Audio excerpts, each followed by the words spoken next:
Les injecteurs sont alimentés en carburant par des tuyaux haute pression venant de la rampe d'injection. Au moment de l'injection, l'aiguille de l'injecteur se soulève, permettant le passage du carburant vers la buse. Le nombre et la disposition des trous dans la buse varient en fonction des systèmes. La lubrification des pièces mobiles s'effectue par le passage d'une très faible quantité de gazole vers le circuit de retour. Attention, il est interdit de démonter un injecteur. Il existe différents types d'injecteurs, néanmoins, leur principe de fonctionnement reste identique. L'injecteur est alimenté en carburant sous pression. La pression de carburant en A et en B est identique. Le ressort maintient l'injecteur fermé. Cliquez sur l'interrupteur pour alimenter l'injecteur électriquement. L'électroaimant est alimenté. L'électroaimant ouvre une valve de décharge qui libère le passage du carburant vers le circuit de retour. La pression de carburant en A chute. La pression de carburant en B reste identique. Le déséquilibre de pression repousse l'aiguille de l'injecteur. Le carburant est pulvérisé. Cliquez sur l'interrupteur pour couper l'alimentation électrique. L'électroaimant n'est plus alimenté, la valve de décharge se referme. La pression de carburant en A augmente et s'équilibre avec la pression de carburant en B. Le ressort ramène l'aiguille en position fermée. L'injection est terminée. Vous pouvez cliquer sur l'interrupteur pour ouvrir et fermer l'interrupteur.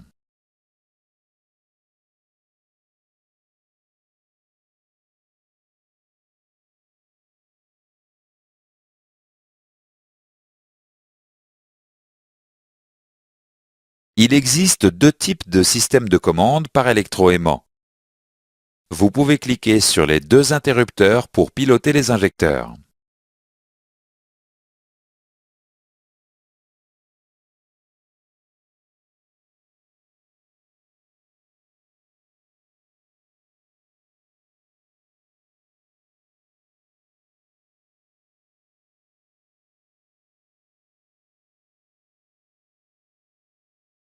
Certains injecteurs n'utilisent pas d'électroaimant mais un actuateur piézoélectrique. Le fonctionnement reste cependant identique. Cliquez sur l'interrupteur pour alimenter l'injecteur. Sous l'effet de la tension, le volume de l'élément piézoélectrique augmente. La valve de décharge se déplace et crée une fuite de carburant vers le circuit de retour. Cliquez sur l'interrupteur pour couper l'alimentation. L'élément piézoélectrique se décharge et reprend son volume initial. La valve de décharge se ferme. Vous pouvez cliquer sur l'interrupteur pour ouvrir et fermer l'injecteur. Sur la plupart des systèmes, les injecteurs sont alimentés par le calculateur d'injection. Il existe cependant des systèmes où l'alimentation des injecteurs se fait via une unité de puissance. Le calculateur d'injection envoie un signal correspondant aux injections souhaitées. L'unité de puissance alimente les injecteurs. Une ligne diagnostique permet à l'unité de puissance de confirmer au calculateur l'ouverture des injecteurs.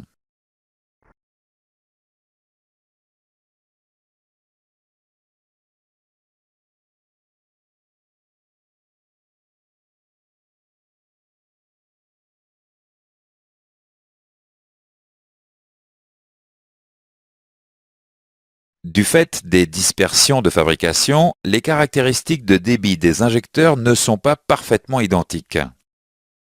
Ceci peut entraîner des irrégularités de fonctionnement moteur et une augmentation des émissions polluantes.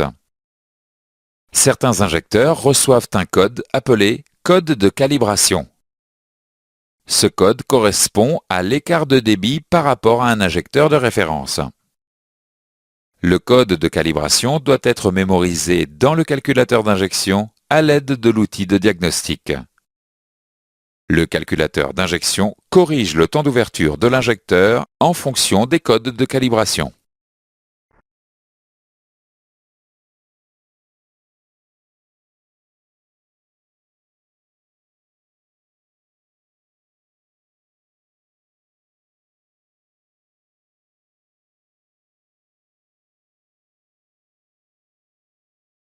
Sur certains systèmes, le code de calibration est remplacé par une résistance électrique placée sur le connecteur de l'injecteur.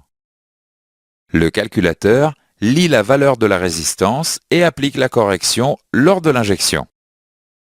Ceci évite la procédure d'écriture en après-vente à l'aide de l'outil de diagnostic et permet de permuter les injecteurs entre eux.